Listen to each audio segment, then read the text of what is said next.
નમસ્કાર, સ્વાગત છે આપનું સીએનબીસી બજારમાં અને આપ જોઈ રહ્યા છો ક્લોઝિંગ બેલ. માર્કેટની ગતિવિધિ સાથે હાજર છું હું વિક્રમ.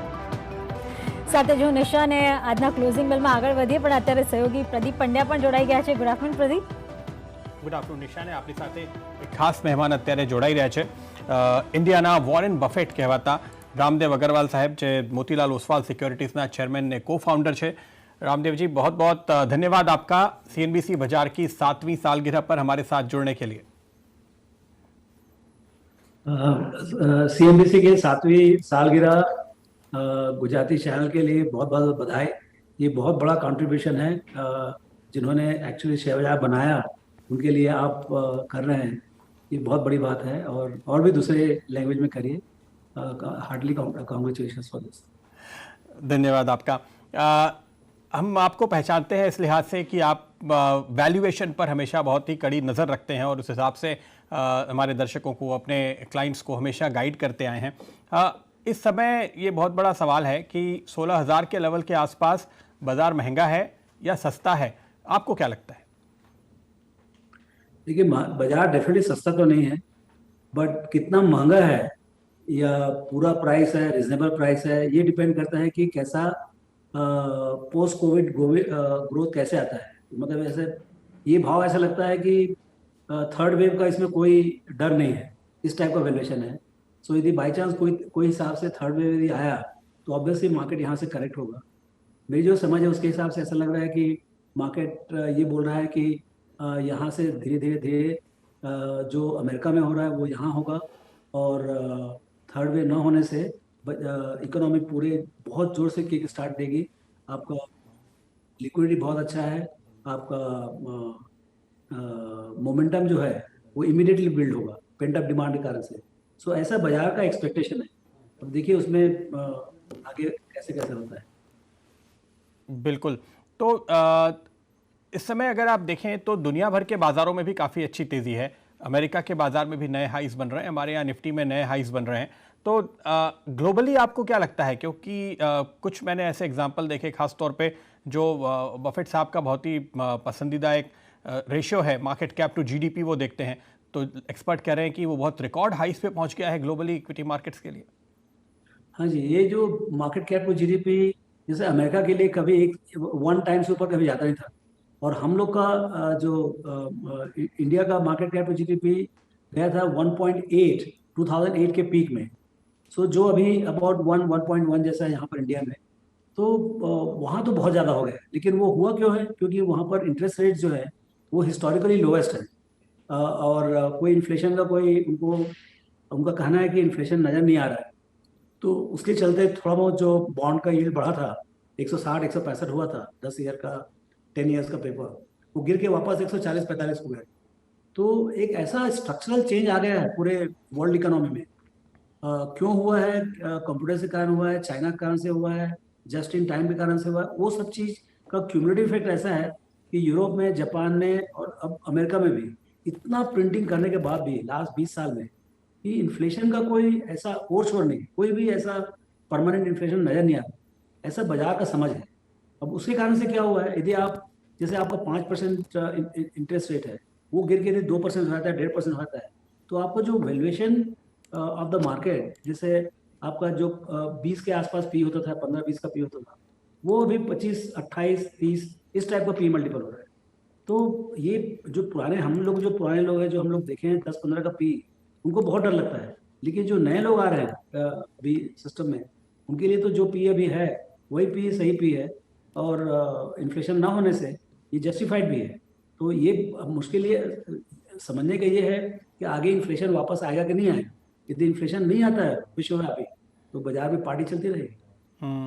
कुछ दिन पहले तक तो ऐसा लग रहा था कि इन्फ्लेशन वापस नहीं आएगी, लेकिन हम फिर से अब $75 पे क्रूड देख रहे हैं और $100 की बातें होने लगी हैं. तो लगता है कि शायद कमोडिटीज़ को लेकर के जो हमें थोड़ा लग रहा था कि इससे अब डरने की ज़रूरत नहीं है, वहाँ पे एक अच्छी खासी बड़ी तेज़ी फिर से आ गई है. मुझे भी ऐसा लगता है कि आप इतना पैसा प्रिंट करोगे, मतलब unprecedented quantity of money has been printed, और अभी भी वो प्रेस चालू है, कोई एक व्यक्ति कम नहीं हुआ है. जो आपको क्वांटिटी ईजिंग है वो अभी तक चालू है.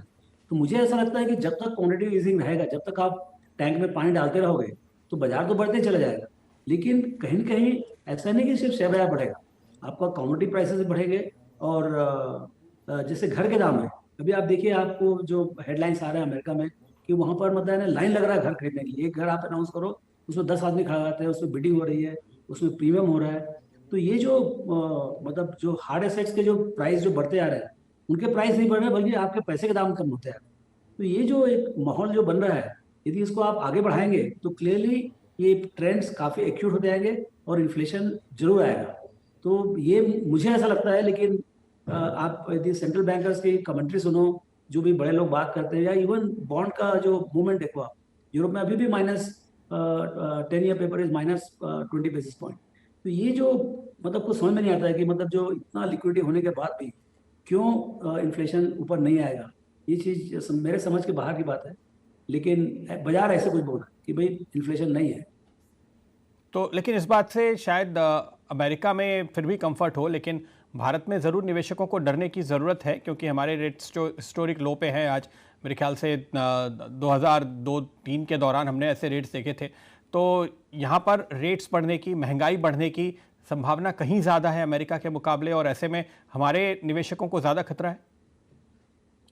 देखिए, यहाँ पर इन्फ्लेशनरी इकोनॉमी है, यहाँ पर बहुत गिर के भी 4-5% से कम नहीं हुआ। तो क्लियरली आपका कहना बिल्कुल सही है कि हमारे इकोनॉमी का स्ट्रक्चर बहुत अलग है।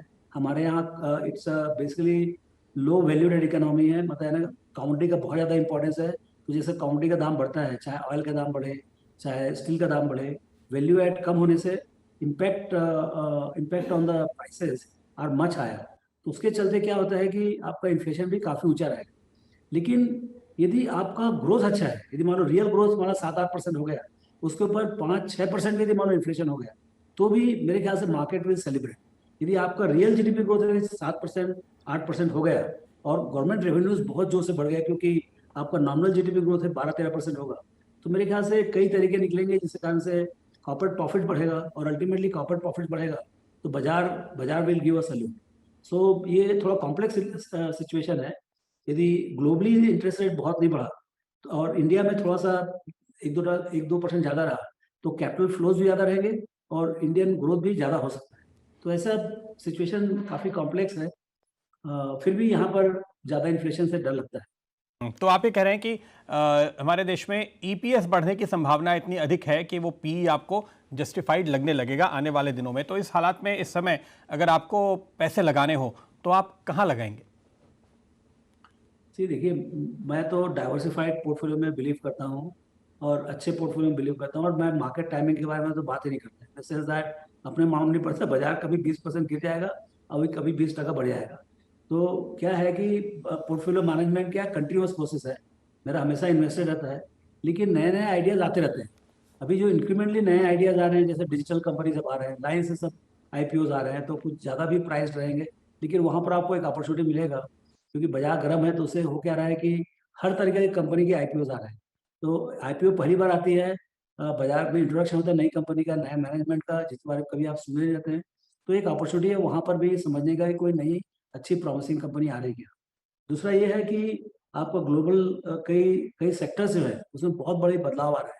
जैसे टेक्नोलॉजी है, जहाँ पर आपके जो सर्विसेज कंपनीज है, टेक्नोलॉजी कंपनी है, डिजिटल कंपनीज है, तो ये जो सेगमेंट है वो था ही नहीं। मतलब या तो ग्रोथ बहुत कम था, टीसीएस, इन्फोसिस, ये सब जितना था, ये सब 12-15-20 के पी में थे, because growth outlook was very bad.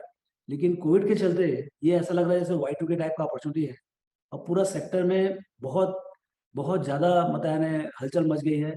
यहाँ तक कि सॉफ्टवेयर के स्टाफ मिलना मुश्किल हो गया है। बहुत 30-30, 40-40% भाव बढ़ रहे हैं स्टाफ के, और वो अवेलेबल नहीं है।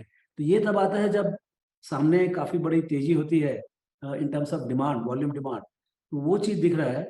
तो वहाँ पर उसके चलते ये सेक्टर में एक अपॉर्चुनिटी बढ़ रही है, और बड़े कंपनी तो चलेंगे ही, लेकिन इसमें कई नई जो स्मॉल मिड कंपनीज होंगे वो भी बड़े बनने की कोशिश करेंगे।